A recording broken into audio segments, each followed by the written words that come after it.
بسم اللہ الرحمن الرحیم۔ مرقات کے مقدمے کے سبق نمبر 2 میں خوش آمدید۔ پہلے سبق کے اندر ہم نے علم کے مختلف معنی پڑھے تھے۔ آج کے سبق کے اندر ہم علم کی 2 قسمیں پڑھیں گے۔ اب عبارت دیکھ لیں، ترجمہ کریں گے اور آخر میں اس کی تشریح کریں گے۔ وَيَنْقَسِمُ عَلَىٰ قِسْمَيْنِ أَحَدُهُمَا يُقَالُ لَهُ التَّصَوُّرُ وَثَانِيهُمَا يُعَبَّرُ عَنْهُ بِالتَّصْدِيقِ۔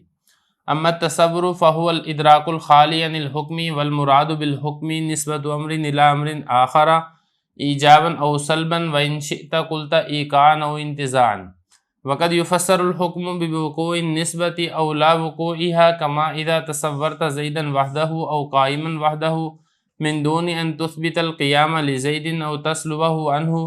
اما التصديق فهو على قول الحكماء عبارة عن الحكم المقارن للتصورات، فالتصورات الثلاثة شرط لوجود التصديق ومن ثم لا يوجد التصدیق بلا تصور۔ یہ عبارت ہوگی ہے، اس کا ترجمہ دیکھ لیں، پھر اس کی تشریح کرتے ہیں۔ فرما رہے ہیں کہ یہ 2 قسموں پر تقسیم ہوتا ہے۔ پہلا اس میں اس کو کہا جاتا ہے تصور، اور دوسرا اس میں تعبیر کیا جاتا ہے اس کو تصدیق کے ساتھ۔ بہرحال تصور وہ صرف ادراک کرنا ہے جو کہ خالی ہو حکم سے، اور حکم سے مراد ایک چیز کی دوسری چیز کی طرف نسبت کا ہونا ہے، ایجابی طور پر یا سلبی طور پر، یا اگر تو چاہے تو کہہ سکتا ہے وقوعی طور پر یا انتزاعی طور پر۔ اور کبھی کبھی حکم کی تفسیر کی جاتی ہے وقوع نسبت کے ساتھ یا لا وقوع نسبت کے ساتھ، جیسا کہ تو نے تصور کیا اکیلے زید کا یا اکیلے قائمن کا، بغیر اس کے کہ تو ثابت کرے قیام کو زید کے لیے یا قیام کا سلب کرے زید سے۔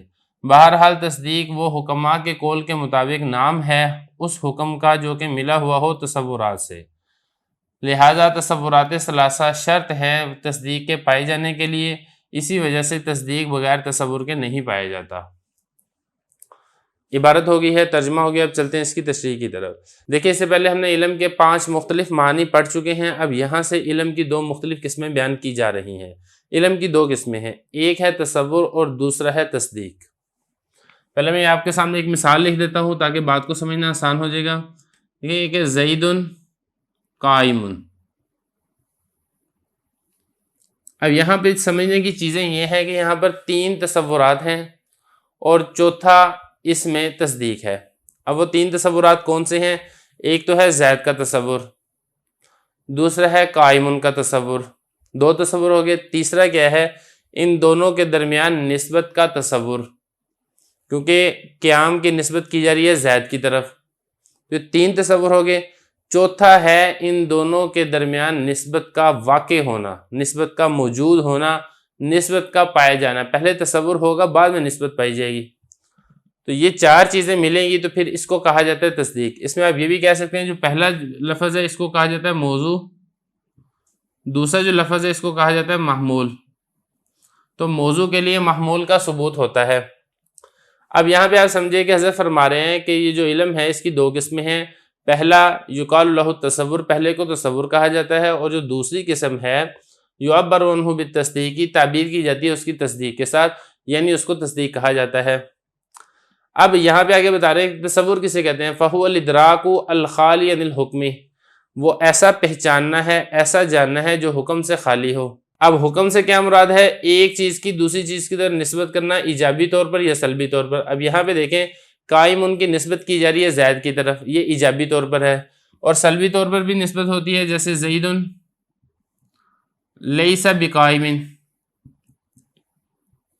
اب یہاں پر زید سے قائم کی نسبت کو سلب کیا جا رہا ہے، چھینا جا رہا ہے۔ اس کو آپ یہ بھی کہہ سکتے ہیں کہ یہاں پر قائم کی نسبت کی جا رہی ہے زید کی طرف ایقان وقوعی طور پر، اور یہاں پر انتزاعاً، یعنی انتزاع کا مطلب ہوتا ہے چھیننا، مطلب نفی ہے، یہاں پر اسی نسبت کو چھینا جا رہا ہے۔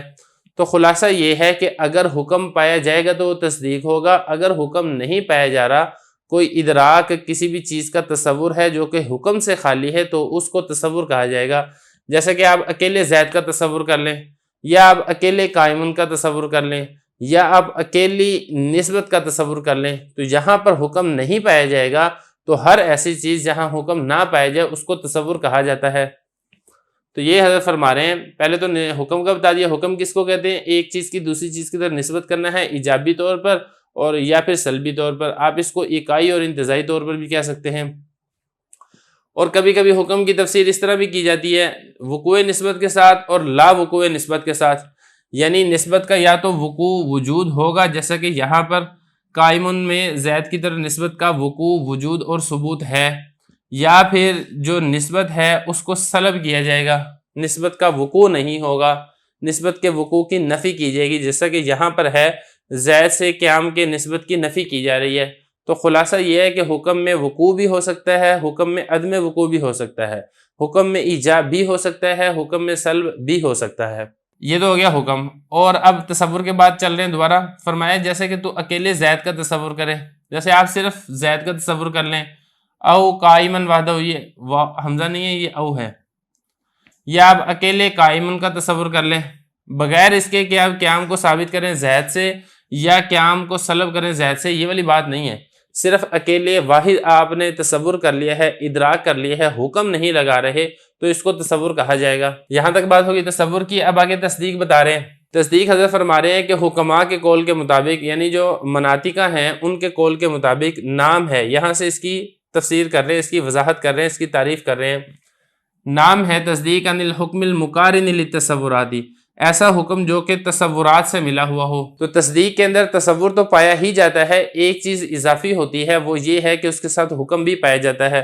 اب حکم کیا ہے وہ سارا پیچھے گزر چکا ہے کہ ایک چیز کی طرف نسبت کرنا دوسری چیز کی طرف وقوع طور پر یا پھر عدم وقوع کے اعتبار سے، ایجابی طور پر یا پھر سلبی طور پر، اکائی طور پر یا پھر انتزاعی طور پر، بات ایک ہی ہے، اس کو تعبیر کرنے کے 3 مختلف طریقے ہیں۔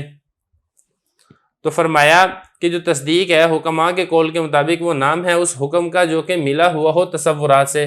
آگے فرمایا کہ تصورات ثلاثہ، 3 تصور یہ شرط ہیں وجود تصدیق کے، 3 تصور پائے جائیں گے تو اس کے بعد پھر تصدیق پائی جا سکتی ہے۔ اب وہ 3 تصور میں نے شروع میں بھی دہرائے تھے، میں یہاں پہ دوبارہ دہرا دیتا ہوں۔ ایک ہے زید کا تصور، دوسرا ہے قائمن کا تصور، اور تیسرا ہے ان دونوں کے درمیان نسبت کا تصور۔ یہ 3 تصورات پائی جائیں گے، اس کے بعد آپ دیکھیں اگر نسبت کی جا رہی ہے تو پھر یہ وقوع نسبت ہے، اگر نسبت کی نفی کی جا رہی ہے تو یہ عدم وقوع نسبت ہے جس کو حکم کہا جاتا ہے۔ تو 3 تصورات کے بعد حکم پایا جائے گا تو پھر یہ تصدیق مکمل ہو جائے گی۔ یہ فرمایا ومن ثم، اسی وجہ سے لا یوجد التصدیق بلا تصور، جو تصدیق ہے یہ تصور کے بغیر نہیں پائی جاتی۔ اب اس کے بعد آگے جو ہے وہ تصدیق کی مزید وضاحت کی جائے گی۔